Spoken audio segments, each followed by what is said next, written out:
It's Le Mans this weekend, and it's Toyota's best chance ever to win. With Fernando Alonso desperate to add a Le Mans title to his 2 World Championships, nothing, of course, could possibly go wrong. So rather than jinx the whole thing by focusing too much on the challenges, we asked Derek Bell to talk about Le Mans generically and reflect upon some of the cars he's taken to victory. You've driven some iconic cars, the 512S with Ronnie, the last development of the Porsche 917 with Gulf and Joe Siffert, and then of course the classic Porsches, the 956, the 962 and so on.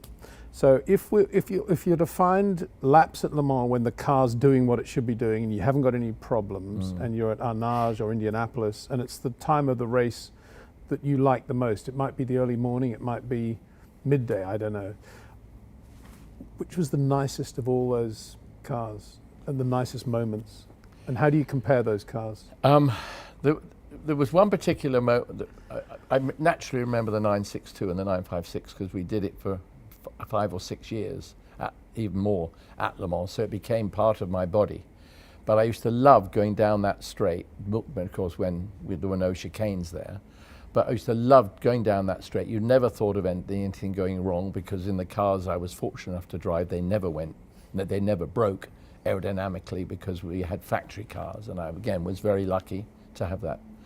But as you drove down there, literally you would start to take in what you were sitting in, and you'll sit in it, and it was even better at night because you're in there in this little cocoon with a screen in front of you, the dials are there glowing, and they've got the water gauge for both sides of the engine, and they'll both be at the same 80 degrees, like locked in on it, you know, they wouldn't flicker. Everything was steady. And it was just this constant wah, and you knew you were doing 230 miles an hour. It was faster in the 917, but I'm talking about that particular car. And you'd start to just take in what it was, and your hands would be moving very lightly on the wheel. There's a few reflections in the cockpit, and you're going down that, I mean, you're in you're in 5th gear, flat out in 5th for 1 whole minute. It's quite a long time. And you had time to reflect, and you just look around the car, and you'd almost want to pat it and say, come on, we can win this.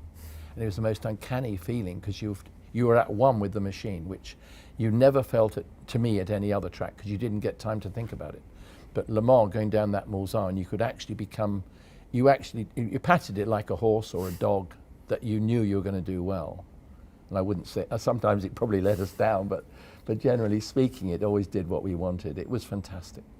A lot of fans would say the 917 is the greatest of all long-distance sports prototypes. Would you agree with that? Well, I think it possibly has the greatest memory because it was there for 3 years and it came from being something that wasn't terribly good into something unbelievably good. And I think to drive that long tail 917 for John Wyer with the Gulf car, which had been perfected by John Horsman and Norbert Singer into a really fantastic car. To drive that then for the factory was just spectacular, and it was just so fast. I remember when I first really drove it, I had my test drive for Porsche at Goodwood, believe it or not, with Ronnie and Pete Gethin, and I got the drive for some reason, and we then went in December, like week before Christmas, to Hockenheim, and it was pouring with rain and we had fog, and it was a week, Hockenheim, I mean, it's not really a pretty place at any time, but in the rain it's awful. And we were there thundering around, or I was, and we were doing aerodynamic tests, which seemed crazy to find any proof of anything you could do to the car. But I can't believe that I was driving this long tail, which was built for Le Mans, without any heroics at all, just driving. It was going around the corners. I was getting naturally a bit of understeer out of it, but it was nothing dangerous. And you would have been pretty quick on those long, because this was the old Hockenheim, of course, with long circuit, no chicanes. Well, because it was wet, you came out of the east curve, and I don't remember if we took what became the Senna curve or the Jim Clark curve. I don't know quite whether I was, and the idea was to be flat through it. But in your mind, if you think about the balance of a 917 through, say, Indianapolis, compared with the 956 or the 962, what was a 917 like to drive at high speed on a quick corner? I always thought it was very neutral, but I mean, we made it neutral so that we didn't have heroics for 24 hours. I mean, you could adjust, almost the wing, was adjustable. But was it Brabham predictable? I thought it was, yes. But again, it was really my first real year of doing Le Mans was in '71. I'd done the Ferrari the year before, but that didn't last long. before the engine went. But I felt that the 962 was just idiot-proof.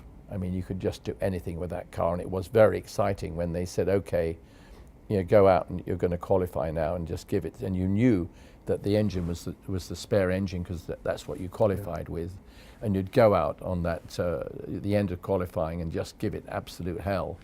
And you had up to 750, 800 horsepower ultimately with that engine. I mean, it was fabulous, just fantastic. Le Mans is the most amazing track to drive flat out. I'm not sure about it so much these days because of the new corners they put in to make it slower. But I think the way we had it, you know, whistling over past the pits and up under the Dunlop Bridge and down the other side at nearly 200 miles an hour through the Dunlop curves up onto Tertre Rouge and down the straight flat out. There was something incredible about getting the car perfect, because if you got through Tertre Rouge perfectly, you 200 revs more than the previous lap, you're going to be 5 miles an hour quicker at the end, and that's what it was all about. What top speeds were you doing in the 917? Well, when I finished testing there one day, Norbert Singer said, the test weekend, Norbert Singer said, so how many revs are you pulling, Herr Bell? And I said, oh, I was pulling 8,100 revs. Oh, that is good, because at 8.2 she blows up, he said. So that was that. And I said, then he gets his slide rule out, and he starts, as we walk across and he starts to laugh. I said, what are you laughing at? He said, I just calculated your top speed. So I said, well, what is it? He said, I think it better you don't know. So I said, well, you know, the three of us are driving this thing, 4 of us, driving this thing for 24 hours. It's nice to know, you know. So he said, allowing for tire growth, that's 396 kilometers an hour, or 246.